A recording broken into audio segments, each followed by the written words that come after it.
Guys, I want to talk to you about the TikTok situation. Regardless of what happens, whether TikTok is brought back in America or is not brought back in America, it gives creators and consumers of content a lot to think about. Forgetting the political side of things, forgetting whether or not this situation has gone the way you think it should have gone, purely from a creator and a consumer point of view, this is a big deal. For years, I used TikTok to share my journey and connect with other people who are on the same path. So, what does this mean for creators like us now? How do we pivot when the platform that we relied on disappears? Or when our entire American audience disappears? Because clearly, I'm not American, I'm English. I live in England. However, a huge part of my TikTok audience was no doubt from America. So I am expecting that to drop significantly and for huge changes to take place. For many of us, TikTok wasn't just a social media platform, it was genuinely a place where we could connect. Interestingly, I did a workshop recently where I talked about the power of your voice and authenticity and where you are most authentic. And when I was thinking about myself, this is for my own personal growth. If this teaches you something, awesome, but this was me on a journey myself. I realized that on YouTube, I tend to be more performative. I think things through, I script things, I think about what do I want to say, what is the value I want to give to the people watching my videos. And there is a power in that. But what I realized before we knew TikTok was being closed is that I have this deep connection on TikTok of just absolute authenticity. And that's not to say I'm not authentic on here. I am. We all have many hats that we wear, right? But on TikTok, I opened my TikTok when I was in a really bad place. I was just coming to the end of a really abusive relationship. And then I kind of used TikTok as my place of community to go to throughout my healing journey. Now, I would, and still do, show up on TikTok without a second thought. And that is the beautiful thing that TikTok brought to us. Like, when I am creating videos on here, I think about them in advance. I think, what would be useful to my audience? I think, when is a good time to post? I think, where do I want to be? How do I want my lighting to be? I just think it through. And there's a place for that, right? But is that going to change? Are the dynamics on YouTube going to change now? Because on TikTok, you can go look at my TikTok. My TikTok is the most opposite to my YouTube content. It is often me walking down the street. There's videos of me, I spend a lot of time in America. There's videos of me walking down the street in America or riding my horse over there, or in the middle of the night, I can't sleep, I make a TikTok. Something funny happens with my kids and I immediately open my phone, go to TikTok and start recording.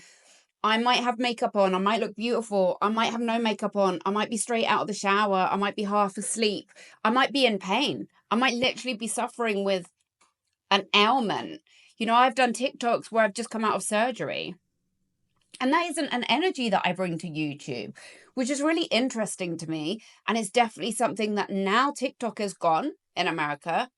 I'm thinking, how do they come together? How do we make this a cohesive thing? For me, particularly, I feel like it has accelerated my desire to bring that ability to just hit record and start talking to YouTube, because I really value that. For me personally, as a creator, that is an energy that you can't emulate. And that is an energy that is so close to community. Now, I know that there has been a lot of political talk. There's been a lot of talk about all the things that are on TikTok, all the things that are in the algorithm that are potentially bad. I don't like bad, good. I think they're too strong. I don't think anything is that black and white, but there's been a lot of talk about that. I want to talk about the positive that I always got from TikTok, which is that sense of I can show up however I am, like my best friend. I can bring the energy or I can not have the energy. I can have questions or I can have information. I can just share. And I want to bring more of that into my YouTube now. And I think we are going to see more of that. Instagram isn't really the same thing. YouTube is probably where a lot of those people are going to come, right? And initially, they're going to come to YouTube Shorts because it feels similar. And people who have already been creating on TikTok have that skill to work within a short framework. But fairly quickly, the narrative is going to change and people are going to bring their TikTok storytelling style to YouTube. So what does that mean for us as YouTube creators? Are we going to see a massive change in the way people create and consume content on YouTube? I believe we are. And I believe it's really powerful. I think it's a great thing for YouTube, actually, because I think we're going to see a lot more of that unfiltered, unedited, just raw, here are my thoughts content, which is how we connect so well as a global community. I am interested to see what YouTube does with this information. How will the algorithm change? Because one thing about TikTok is you could have 10 followers and your content will still be shown. I think I had 6,500 followers on YouTube, which is not by any means a large account. But my work, my content, my videos, they were shown to a lot of people. And I know even in the beginning I had that. And YouTube does not have that same kind of algorithm. YouTube is a lot more selective. You have to work harder on YouTube. You have to be more engaging. Now, is that going to change the YouTube algorithm? Possibly. This is a case of watch this space, but also bring that TikTok energy across to YouTube. I actually am here for that. I want that to happen. For me personally, this is going to be a massive part of my journey. So let's see how this plays out, if nothing else, in my YouTube channel. And I think you're going to see the ripple effect of that. I think a lot of creators are going to have the same experience where all of a sudden they're not putting any energy into TikTok, and that version of themselves that went onto TikTok has to go somewhere, right? And then you're going to have all these YouTube creators that are new and have come across from TikTok. So the vibe is going to change. If I have learned anything on my journey, including my TikTok journey, which was during the most painful time of my life, it is that change creates resilience, creates growth. If you look at it in that way, if you look at it as an opportunity to grow and embrace the ebbs and the flows of life, these are things that are supposed to happen. Nothing is supposed to stay the same. People are afraid of change, and I understand why. But as human beings, we're not even supposed to stay the same. We are supposed to change and to grow and to evolve.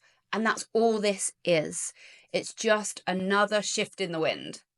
So bring that energy, bring that creative energy that you had on TikTok, bring it over here onto YouTube. If you do both and you've been straddling the divide and you've been thinking, do you know what, I'm going to focus more on YouTube, which is where I'm at, then bring some of that TikTok energy here. I'm so interested in what other people think about this. It's so early days. There's not that much content on here about this. What do you think? Are you on YouTube trying to figure out what does this mean for the YouTube algorithm? Where do you sit in this? Please start a conversation with me. I want to talk about this. I want to explore this. Like you, I am wondering what this means for any of us. Or if you know of other content, please drop links for me. I still want to help people to understand how to manifest, how to be in alignment with themselves, how to be obsessed with their life. And this for me is a natural progression. So on TikTok, I was talking a lot about healing. I had nothing when I started TikTok.